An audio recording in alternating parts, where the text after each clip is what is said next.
Hello and welcome back to MKG Biotech Club. In this series of video, we are going to discuss about the very important topic for GATE BT 2022 exam. But some of the topic are common in the CSIR NET Life Science. So today's topic is also one of the topic which is commonly important for both the exams. And the topic is pedigree analysis. So without wasting further time, let's get started. And if you are new to my channel, please subscribe the channel. And if you are preparing for CSIR NET, then also you can subscribe my channel because some of these topics are common in both the exams, and today's topic is also one of them. So without wasting further time, let's get started. Okay, so first, what is pedigree? Pedigrees are used to analyze the pattern of inheritance of a particular trait throughout a family. That means कि कोई particular trait है जो कि एक पूरी family में किस तरीके से transfer हो रहा है, इसकी study करना pedigree कहलाता है. Okay, and pedigrees show the presence or absence of the trait as it relates to the relationship among parents, offspring and siblings. That means कि वो particular trait किस तरीके से बार बार appear हो रहा है किसी family में या फिर अपेयर नहीं हो रहा है या प्रेजेंट नहीं है, उसके बारे में स्टडी करना. तो जनरली ये जो ट्रेट की बात हो रही है, ये कोई डिजीज हो सकती है, जेनेटिक डिजीज जो कि ट्रांसफर हो रही है पेरेंट्स से उनके ऑफस्प्रिंग्स में या उनके ग्रैंड चिल्ड्रंस में. ठीक है, तो इनके बारे में जो स्टडी होती है वो कहलाती है पेडिग्री एनालिसिस. ठीक है, और जो कि एग्जाम के लिए भी आपके लिए बहुत इंपॉर्टेंट है क्योंकि इसमें क्वेश्चन आते ही आते हैं. ठीक है, न्यूमेरिकल टाइप क्वेश्चंस आपको मतलब एक चार्ट दे देंगे, पेडिग्री बना के दे देंगे and they will ask you कि इसमें आप कोई एक पे आपको टिक करके पूछ सकते हैं कि यहाँ पे किस टाइप का डिजीज का कैरेक्टर हो रहा है या वो जो पर्टिकुलर ट्रेट वो ट्रांसमिट हो रहा था वो कौन सी कंडीशन शो कर रहा है. ठीक है, तो कुछ भी हो सकता है, क्वेश्चंस आते हैं, लेकिन तो आई थिंक कभी भी स्किप नहीं हुआ है, हर साल एक क्वेश्चन जरूर आता है. तो you don't skip this topic and please be prepare for this topic. Okay, so first हम देख लेते हैं कुछ सिंबल्स के बारे में. The representation of some of these components, like female के लिए एक सर्कल का यूज किया जाता है. ठीक है, एंड मेल के लिए जो है एक स्क्वायर का यूज किया जाता है. ओके, अगर ये सर्किल और स्क्वायर केवल आउटलाइन शो कर रहा है, दैट मीन्स अनअफेक्टेड शो कर रहा है. ठीक है, यानी इन कंडीशन में डिजीज या वो पर्टिकुलर ट्रेट अपेयर नहीं हो रहा है. ओके, बट वही अगर पूरी तरह से आपको कलर्ड ब्लैक कलर से फिल है, ये अफेक्टेड ट्रेट शो कर रहा है, जो कि अगर स्क्वायर में है दैट मीन्स मेल, जैसे कि इस कंडीशन में रिप्रेजेंट हो रहा है, और अगर सर्किल पूरी तरह से ब्लैक होता है दैट मीन्स वो पर्टिकुलर ट्रेट फीमेल में प्रेजेंट है या वो डिजीज्ड फीमेल है, अफेक्टेड फीमेल है. Okay, this condition is deceased, मतलब आगे उनके ऑफस्प्रिंग्स नहीं होंगे. देन ट्विंस कंडीशंस शो करने के लिए ये सिंबल यूज होता है. अडॉप्टेड होता है तो ये symbol, you know that if someone is adopted तो वो जेनेटिक मेकअप सेम नहीं होगा उसमें. ठीक है, एंड ये ट्रायंगल जो है मिसकैरेज को शो करने के लिए. तो ये कुछ सिंबल्स हो गए. अब जो रिप्रेजेंटेशन होता है या जो पैडिग्री होती है, हम जिस किस तरीके से उसे स्टडी करते हैं उसको भी देख लेते हैं एक बार. देखिए, ये एक फीमेल है, ये एक मेल है. ठीक है, इन दोनों के बीच में मैरिज होती है, तो ये जो फर्स्ट जनरेशन है इसको रोमन में इस तरीके से 1 लिख देते हैं.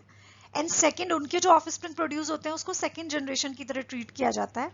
एंड उनके जो बच्चों के बच्चे हैं, that means their grandchildrens, उनको थर्ड जनरेशन की तरह ट्रीट किया जाता है. ठीक है, तो ये इस तरीके से पेडिग्री एनालिसिस स्टार्ट होती है. ये जो लाइन थी ये शो कर रही थी इनके ऑफस्प्रिंग्स के लिए. ठीक है, लाइन ऑफ डिसेंडेंट, आगे किस तरीके से वो उनका जो ट्रेट है वो ट्रांसमिट हो रहा है.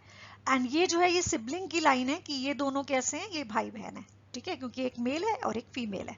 ठीक है, सो अब थोड़ा सा पेडिग्री के बारे में स्टडी कर लेते हैं कि वो किस तरीके से हमें एनालाइज करना है या आइडेंटिफाई करना है कि जो हमें पर्टिकुलर पेडिग्री दी हुई है वो कौन से ट्रेट को रिप्रेजेंट कर रही है. ठीक है, okay, so how to read a pedigree? So for read or to understand any pedigree, two important things are there. The first one is, पहले तो हमें ये आइडेंटिफाई करना है whether that particular trait is dominant or recessive. ठीक है, and second जो हमें आइडेंटिफाई करना है, that is determine if the chart show an autosomal or sex linked. अब ये दोनों स्टेटमेंट अगर आपको समझ आ गए तो आप इजीली एनालाइज कर लोगे कोई भी पेडिग्री को.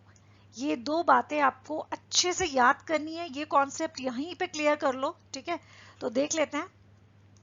देखो, डोमिनेंट क्या होता है आपको पता है, वो ट्रेट जो हर कंडीशन में अपना एक्सप्रेशन शो करे, वेदर इट्स अ होमोजाइगस और अ हेट्रोजाइगस. दैट मींस कि अगर कैपिटल ए है, you know that capital alphabets are used for the dominant trait, ठीक है, और जो स्मॉल लेटर्स होते हैं वो यूज होते हैं रेसेसिव को रिप्रेजेंट करने के लिए, और एक ये है स्मॉल ए, तो ये जो है ये डोमिनेंट है, ये रेसेसिव है, लेकिन इसके संग जो आपको पता है पेयर्स में होती हैं एलील्स, तो अगर यहाँ पे कोई भी आए इससे फर्क नहीं पड़ता या डोमिनेंट हो या रेसेसिव हो, मतलब दूसरा जो पेयर है वो कैपिटल ए हो या स्मॉल ए हो, अगर एक कैपिटल ए है तो वो पर्टिकुलर ट्रेट अपना एक्सप्रेशन एक्सप्रेस करेगा ही करेगा, ठीक है, लेकिन रेसेसिव की कंडीशन में जो सेकंड पार्ट है वो भी स्मॉल ए ही होना चाहिए, only in that condition recessive will express it's character, ठीक है, अगर यहाँ पे कैपिटल ए आ जाता तो वो अपना एक्सप्रेशन नहीं शो कर पाता, एक्सप्रेशन किसका शो होता, कैपिटल ए वाले ट्रेट का, ठीक है, तो एक चीज जो हमें क्लियर हो गई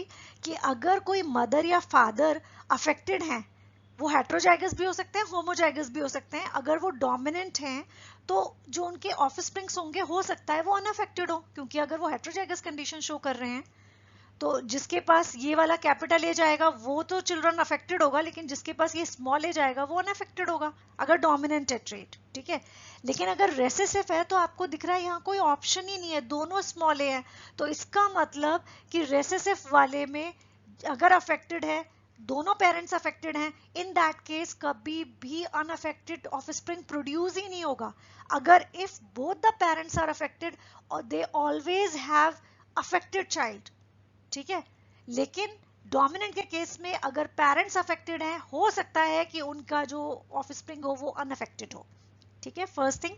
सेकंड जो इंपॉर्टेंट बात हमें याद रखनी है, जो डोमिनेंट ट्रेट है उनके जितने भी ऑफस्प्रिंग्स होंगे, ठीक है, जो मतलब नेक्स्ट जनरेशन शो करेगा लाइन, उसमें अगर डोमिनेंट कैरेक्टर है तो कभी भी ऐसा नहीं होगा कि वो जनरेशन स्किप हो, दैट मीन्स कि अगर उनके 4 बच्चे हुए तो 4 में से 2 या एक, कोई एक तो अफेक्टेड होगा ही होगा, कभी ऐसा नहीं होगा कि वो पर्टिकुलर ट्रेट एक जनरेशन में दिखाई ना दे या अपीयर ना हो, ठीक है, dominant trait will not skip a generation, ये सबसे बड़ी एक ट्रिक है या एक पॉइंट है जो हम याद रख सकते हैं और यहाँ से डिटरमाइन कर सकते हैं कि डोमिनेंट ट्रेट कभी भी स्किप ऑफ जनरेशन नहीं कर रहा है, अगर कोई पेडिग्री ऐसी दिख रही है जहाँ पे स्किप ऑफ जनरेशन है तो फर्स्ट ये बात क्लियर हो गई कि ये ट्रेट कैसा है, रेसेसिव है, okay, sorry, now the second important part that is determine कि ये कैसा है, ऑटोसोमल है एक्सलिंक्ड, आपको पता है ह्यूमंस में 23 पेयर ऑफ क्रोमोसोम्स होते हैं जिसमें 22 जो होते हैं दीज आर ऑटोसोमल, और एक होता है आपका सेक्स लिंक जो कि आपका फीमेल्स के केस में XX होता है एंड मेल्स के केस में XY होता है, ओके, तो यहाँ पे थोड़ा सा इस बात को समझ लेते हैं कि ये जो भी पर्टिकुलर ट्रेट है ये ऑटोसोमल है, अगर ये 22 पेयर ऑफ क्रोमोसोम्स में है तो ये दोनों इक्वली अफेक्टेड होंगे, मेल एंड फीमेल, इसमें कोई कंफ्यूजन नहीं होना चाहिए, ओके, बट अगर ये एक्स लिंक्ड है तो यहाँ पे आपको एक बात दिख रही है कि मेल्स में केवल एक ही एक्स है और ये एक्स जो आता है ये इनको मदर से मिलता है, क्योंकि फादर से तो वाई क्रोमोसोम आ रहा है इनके पास, दैट मीन्स अगर मदर अफेक्टेड है तो सारे के सारे मेल अफेक्टेड होंगे, ठीक है, ये एक्स लिंक्ड को आइडेंटिफाई करने की एक ट्रिक है कि अगर मदर अफेक्टेड है और जितने भी मेल्स प्रोड्यूस हो रहे हैं, जितने भी सन होंगे उनके वो सारे अफेक्टेड होंगे, ओके, और अगर फीमेल्स की बात करें तो फीमेल्स के लिए क्योंकि ये 2 एक्स होते हैं और एक अफेक्टेड हो एक अनअफेक्टेड तो हो सकती है कंडीशन कि ये कैरियर की तरह भी बिहेव कर सकती हैं, अगर वो रेसेसिव होगा तो, अगर डोमिनेंट होगा तो वो एक्सप्रेशन शो करेंगे, ठीक है, दैट मीन्स कि अगर वो डोमिनेंट ट्रेट है और फादर अफेक्टेड है तो वो सारी की सारी जितनी भी डॉटर्स होंगी, क्योंकि एक्स तो डॉटर्स के पास जाएगा ही जाएगा, ठीक है, तो वो सारी के सारी डॉटर्स अफेक्टेड होने वाली हैं produce, okay. Now let's have discuss some pedigrees. Okay, so यहाँ पे कुछ pedigrees दिए जो basically 4 टाइप की होती हैं, चारों दिखाई हुई हैं, autosomal dominant, autosomal recessive, X-linked dominant, X-linked recessive. Okay, one by one we will discuss about all these 4. First start करते हैं, देखो first में हमें क्या दिख रहा है, एक मेल है एक फीमेल है, both are affected, क्योंकि यहाँ कलर दिया हुआ है ना, फीमेल भी अफेक्टेड है मेल भी अफेक्टेड है, उसके बाद 2 ऑफस्प्रिंग्स हुए इनके, या 2 बच्चे हुए जिसमें एक मेल था एक फीमेल था और फीमेल अनअफेक्टेड है, दिख रहा है आपको, इसमें कलर नहीं है, दैट मीन्स ये बात तो क्लियर हो गई कि ये जो ट्रेट है, हमने क्या बात की थी कि अगर ये दोनों अफेक्टेड है और एक अनअफेक्टेड किस केस में हो सकता है, केवल डोमिनेंट के केस में हो सकता है, जहां पे कि क्योंकि डोमिनेंट हेट्रोजाइगस कंडीशन शो कर रहा था ना कि दोनों पेरेंट्स अगर हेट्रोजाइगस कंडीशन है तो हो सकता है चांस आए कि कोई एक उनका चाइल्ड ऐसा आ जाए तो जहाँ पे ट्रेट प्रोड्यूस ना हो, तो ये वही वाली कंडीशन है, ठीक है। और दूसरी चीज कि अगर ये एक्स लिंक्ड होता डोमिनेंट तो उस केस में फादर अफेक्टेड है तो फीमेल अफेक्टेड होती या डॉटर अफेक्टेड होती, तो यहां से हमें ट्रिक पता चल गई कि this is autosomal dominant. Okay, can not be recessive, ये रेसेसिव क्यों नहीं हो सकती? As two affected parents can not have unaffected offspring. ये बात यहां से क्लियर हुई कि अगर ये दोनों कैप स्मॉल ए स्मॉल ए स्मॉल ए स्मॉल ए होते तो इनका कोई भी ऑफस्प्रिंग अनअफेक्टेड हो ही नहीं सकता, ठीक है। तो यहां से हमें ये पता चला कि ये डोमिनेंट है। और दूसरी चीज हमें ये पता लगी ऑटोसोमल, क्योंकि फादर अफेक्टेड था और तब भी फीमेल अनअफेक्टेड थी, दैट मींस ये ऑटोसोमल है, ठीक है। नाउ फर्स्ट हो गया। सेकंड देखते हैं ऑटोसोमल रेसेसिव। यहाँ पे फादर और मदर दोनों अनअफेक्टेड हैं, लेकिन उसके बाद हमें दिख रहा है कि एक जो डॉटर हुई इनकी वो अफेक्टेड है और जो सन था वो अनअफेक्टेड है। तो पहली चीज यहाँ से ये तो पता चल गया कि ये एक्स लिंक तो नहीं है, ठीक है। दूसरी चीज हमें ये पता चल गई कि ये डोमिनेंट क्यों नहीं हो सकती, क्योंकि डोमिनेंट में कभी भी अनअफेक्टेड पेरेंट्स का कोई भी अफेक्टेड चाइल्ड नहीं हो सकता, ठीक है। क्योंकि डोमिनेंट कैरेक्टर तो होमोजाइगस कंडीशन हो चाहे हेट्रोजाइगस कंडीशन हो, in both the condition it will express it's character. और यहाँ दोनों, इसका मतलब दोनों के पास जो है ये रेसेसिव कैरेक्टर था जो कि एक्सप्रेस नहीं हो पा रहा था, लेकिन एक कंडीशन ऐसी आई जो ये वाली कंडीशन थी जहां पे इसने अपना एक्सप्रेशन शो किया, ठीक है। तो ये क्या कंडीशन शो कर रहा है? Autosomal recessive. Now moving towards the next, that is x linked dominant. X linked dominant देखते हैं ये क्या होता है। यहाँ पे हमें दिख रहा था पहले मदर अफेक्टेड थी, फादर अनअफेक्टेड था। जो ऑफस्प्रिंग हुए उसमें एक मेल प्रोड्यूस हुआ, मतलब सन हुआ उनका, जो कि अफेक्टेड था, ठीक है। यहाँ से हमें कुछ ज्यादा आइडिया नहीं लगा तो हम और थोड़ा सा स्टडी कर लेते हैं। ओके, नाउ अब यहाँ पे दिख रहा है कि फादर अफेक्टेड है और जो मदर है वो अनअफेक्टेड है, ठीक है। और जितने भी ऑफस्प्रिंग्स हुए उसमें सारी की सारी फीमेल्स अफेक्टेड हैं। और ये कब हो सकता है? ओनली इन द कंडीशन जब ये एक्स लिंक डोमिनेंट हो, क्योंकि अगर मदर अनअफेक्टेड थी और उसके बाद सारी की सारी अफेक्टेड है, दैट मींस ये डोमिनेंट कैरेक्टर है जो हेट्रोजाइगस कंडीशन में भी अपना एक्सप्रेशन शो करता है, ठीक है। और ये कैसा है? एक्स लिंक्ड है, ठीक है। तो यहां से हमें पता लग गया 100% incident of affected daughters from an affected father suggest X linked dominant के ट्रेट। ओके, अगर फादर अफेक्टेड है और सारी की सारी डॉटर्स अफेक्टेड हैं, that means it's X linked dominant, ठीक है। क्योंकि एक एक्स तो डॉटर्स के पास मदर से भी आया था ना, और अगर मदर अनअफेक्टेड है तब भी डॉटर्स अफेक्टेड है, दैट मींस ये डोमिनेंट है, जो कि हेट्रोजाइगस कंडीशन हो या होमोजाइगस कंडीशन, इससे कोई फर्क नहीं पड़ता, वो ट्रेट अपना एक्सप्रेशन एक्सप्रेस करने ही वाला है। Okay, now the fourth one, x linked recessive. X linked recessive में क्या हो रहा है देखते हैं। यहाँ दिख रहा है कि फीमेल जो थी वो अनअफेक्टेड थी, मेल अफेक्टेड था। इनका एक ही चाइल्ड हुआ जो कि डॉटर थी, वो भी अफेक्टेड है। नाउ उसकी मैरिज जिससे हुई वो एक अनअफेक्टेड फादर दिख रहा है हमें, और जो जितने भी ऑफस्प्रिंग प्रोड्यूस हुए वो सारे के सारे अफेक्टेड है, ठीक है। अब सारे के सारे मेल्स अफेक्टेड है, फीमेल्स अफेक्टेड नहीं है, ठीक है। तो यहाँ ये बात हमें पता लग गई, हमने खुद ये चीज पहले ही ऑलरेडी डिस्कस की हुई है कि मेल्स के पास एक एक्स होता है एक वाई होता है, लेकिन अगर ये एक्स जो है डिजीज वाला आ जाए तो सारे के सारे जो मेल्स होते हैं वो अफेक्टेड ही होंगे, रेसेसिव के केस में भी, क्योंकि इनके पास तो एक ही एक्स है। और जो फीमेल्स थी उनके पास भी एक्स गया होगा, मदर से भी तो एक एक्स आता है, एक फादर से आता है, लेकिन फीमेल्स अनअफेक्टेड है। दैट मीन्स कि ये कैसा ट्रेट है? ये रेसेसिव ट्रेट है जो होमोजाइगस कंडीशन में ही अपना एक्सप्रेशन शो कर पाता है, और जो होमोजाइगस कंडीशन उन्हें कहां से मिली? मदर से मिली, ठीक है। 100% incidence of affected son from an affected mother suggest X-linked recessive trait. Okay, so I think this is all about the pedigree chart, how to understand or how to analyze which type of condition is showing in that particular pedigree chart. तो ये चार conditions होती है, autosomal dominant, autosomal recessive, x linked dominant, x linked recessive. Okay, so this is all about. And एक दो questions discuss कर लेते हैं प्रीवियस ईयर के, ताकि आपके डाउट्स और ज्यादा क्लियर हो जाए। ओके, सो फर्स्ट क्वेश्चन पहले देख लेते हैं। यहाँ पे सबसे पहली चीज तो देख लेते हैं, 3 जनरेशंस दी हैं। ओके, नाउ क्वेश्चन रीड करते हैं। क्वेश्चन में क्या दिया हुआ है? In the pedigree given below what does the indicated allele represent. यहाँ पे एक जगह पे क्वेश्चन मार्क लगा हुआ है, इन्होंने आपसे ये पूछा है कि ये किस टाइप की एलील को शो कर रहा है। अच्छा, अब हम चार्ट को स्टडी करते हैं। एक फीमेल है जो कि अनअफेक्टेड दिख रही है अभी हमें, एक फादर है जो कि अफेक्टेड है। जितने भी चिल्ड्रंस हुए सारे के सारे अफेक्टेड है। अब ये तो आपको पता है ना कि फादर का जो एक्स लिंक्ड होता है वो मेल्स के पास नहीं जाता है, वो डॉटर्स के पास जाता है, लेकिन फिर भी यहाँ मेल्स अफेक्टेड हैं। दैट मीन्स कि ये एक्स लिंक्ड तो नहीं है। That means it's very clear कि ये कैसा है, ऑटोजोमल है। ठीक है, ओके। सेकंड थिंग, फर्स्ट हमने क्या आइडेंटिफाई कर लिया, एक्स लिंक्ड है या ऑटोजोमल है, हमें पता लग गया ऑटोजोमल है। ओके, ठीक है। नेक्स्ट हमें देखना है कि डोमिनेंट है कि रेसेसिव है। तो यहाँ हमें दिख रहा है कि एक पेरेंट के अफेक्टेड होने पर भी सारे के सारे अफेक्टेड हैं। दैट मीन्स कि ये डोमिनेंट ट्रेट है।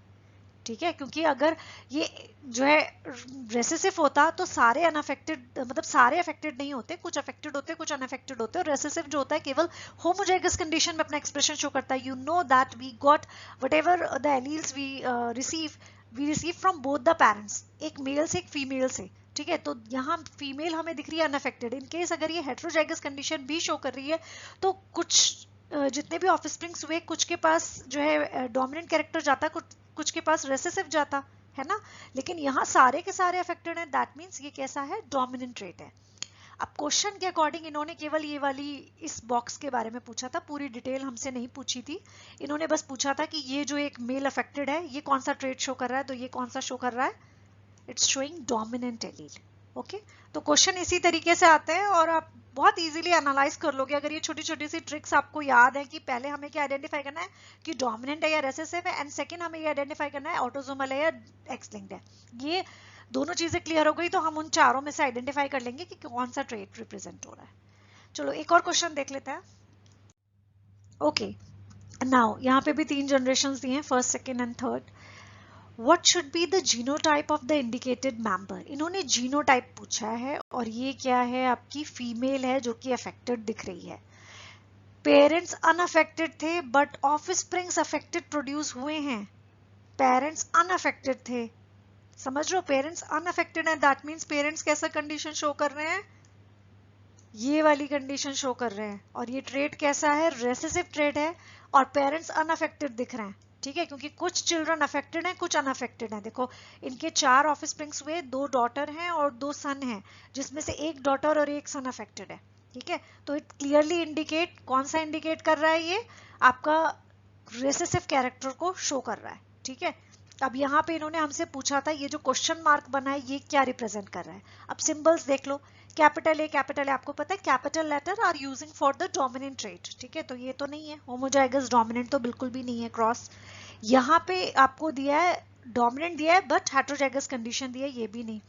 एक्स वाई भी एक सिंबल है या जो भी है, पहली बात तो दोनों सेम पेयर होते हैं, यहाँ इन्होंने एक्स वाई लिख दिया तो ये भी पॉसिबल नहीं है। ओके, तो हमारा कौन सा है, स्मॉल ए स्मॉल ए। देखो यहाँ स्मॉल ए स्मॉल दिया है, स्मॉल टी भी दे सकते हैं, स्मॉल टी स्मॉल आर भी दे सकते हैं, कुछ भी अल्फाबेट रिप्रेजेंट कर सकते हैं। बट ये याद रखो आप अपने माइंड में कि जो कैपिटल लेटर्स यूज होते हैं these are for the dominant trait, and जो स्मॉल लेटर्स यूज होते हैं वो सारे के सारे रेसेसिव ट्रेट को रिप्रेजेंट करते हैं।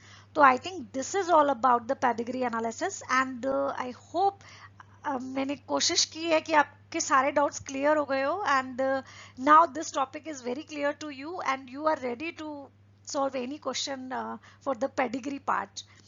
Okay, and please subscribe my channel and like the video, and मिलते हैं फिर next video में।